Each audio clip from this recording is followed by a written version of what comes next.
Shabbat Shalom, everyone. I'm very proud to be recording this short video Devar Torah as part of HIAS Refugee Shabbat, which our congregation is participating in today. And HIAS, of course, is the acronym for the Hebrew Immigrant Aid Society, which has been around for probably close to 130, 140 years, bringing refugees from all over the globe to our country to rebuild their lives in safety and dignity.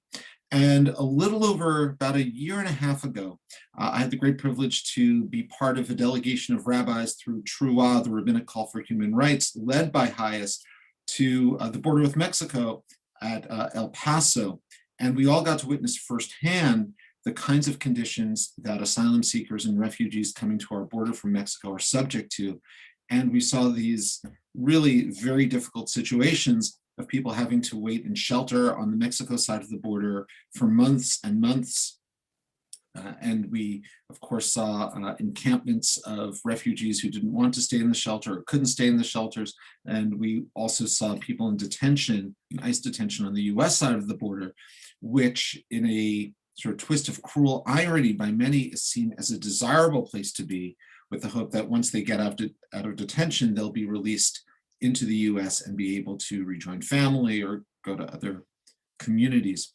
And although it seems that the political tide has turned, at least for the time being in this country, my deep concern remains over a couple of different things. One is that while there have been a series of executive orders from our president trying to roll back the Trump era policies, it's not clear to me which policies have been changed and which continue, and most importantly, how people's lives are directly affected. And then the other area of general concern I have is that even before the Trump administration, the attitude towards refugees really in our country was one of more of exclusion than inclusion. At the height of the Syrian refugee crisis, we should remember our country was prepared to let in 10,000 refugees, but Germany was prepared to let in 1 million refugees. And so what role can we play as Jewish communities and as people connected to Jewish communities, or perhaps just people listening to this Devar Torah, to be agents of change in this society, to bring out a greater sense, not only of freedom and compassion, but real freedom and liberation. And so I want to take a bit of a dive into our Torah portion today, which has so much in it. It's like a second standing again at Sinai. And of course, one of the primary motifs in our Torah portion this week is that of the golden calf, of the people now freed from Egypt, having received the 10 commandments and that second commandment not to construct any representations of God, do exactly that. They build this golden calf and they say, Ele Elohecha Yisrael, this is our God, this is your God, Yisrael. And we also have the motif of Shabbat. And what I'm going to play with is the idea that these two motifs represent two kinds of freedom. The first, represented by the golden calf, is a false freedom, the illusion of freedom. And the second, Shabbat, is a real freedom, a freedom that has at its core a sense of collective responsibility and inherent responsibility to each other. So first about the golden calf. And here, the notion that the golden calf represents a kind of illusion of freedom, one that's marked by a sense of one's freedom, but is really a cover for our own sort of self-absorption and complacency.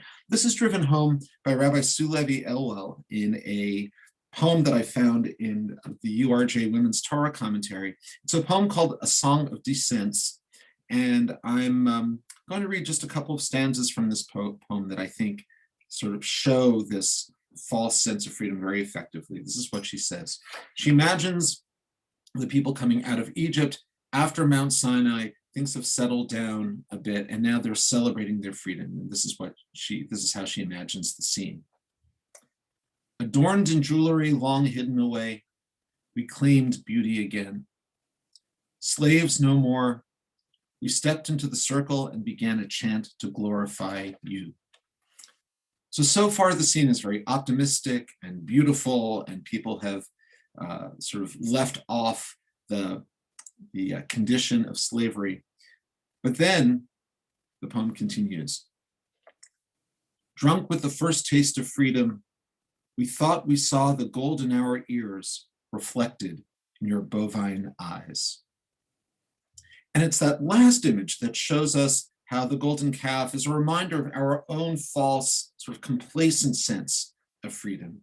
It's a projection of our sort of deepest aspirations and our most superficial aspirations for ourselves. God made over in our own image. And the question that comes to me about this is that, well, isn't that what we do? We take our own situation, we identify it with a kind of freedom and security and safety, and then we project that onto the world, that that's the way the rest of the world should be. It's the way the rest of the world is when it's not. And so if the rest of the world isn't experiencing that sense of well-being that we're experiencing, can we say that we're truly experiencing it ourselves? And this also comes up with Shabbat. Shabbat, the motif of Shabbat appears at the very beginning of the Torah portion, and there's a connection to the building of the Mishkan, the portable tabernacle. And there's something very interesting that's articulated about Shabbat. It comes across in a simple enough statement. It says, 6 days, and 6 days will work be done. Ye'aseh bo melacha. And the rabbi sees on this curious locution, it doesn't say 6 days shall you do work, but it says over 6 days work shall be done. And that gives rise to a rabbinic interpretation that I'm going to update a little bit. But the rabbinic interpretation goes something like this. If you live in ways that are devoted to God, you'll have the great privilege of having other people do your work for you. And if you don't live with that spiritual devotion, you'll have to suffer you having to do the work yourself. And here's where my update comes in. My update comes in the following way. That real freedom is the ability to do work with other people, to ask people to join you in the work that's sacred, not only to you, but to all humanity, and to have other people ask you to join them in the work that they understand as sacred and meaningful. And so we work together 6 days of the week in this interdependent way, and we take the step back on Shabbat. It's not only a cessation from labor, but it's the act of not asking other people to do work for us and not having other people asking us to do work for them. And so the step back itself reinforces the idea that we're all intimately bound up together in the sense of interweaving mutual obligation. And that's ideally how the world should work. And so I come back to the quote from the Torah that we often talk about when speaking of refugees, and I know HIAS has mentioned this as well, which is that our tradition teaches us, "V'ahavta et hager," you shall love the stranger, ki gerim heitem be'eretz Mitzrayim, because you yourselves were strangers in the land of Egypt. Now, this is seen as an injunction, right, to love the stranger from your position of not being a stranger anymore, or so it seems. I take it a little bit differently.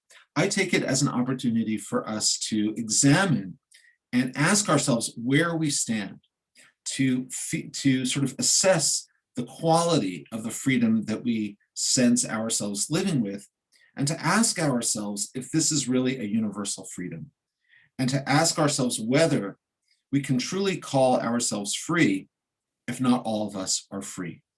Or perhaps to ask ourselves in another way, that how is it that we can only be free when all of us are free?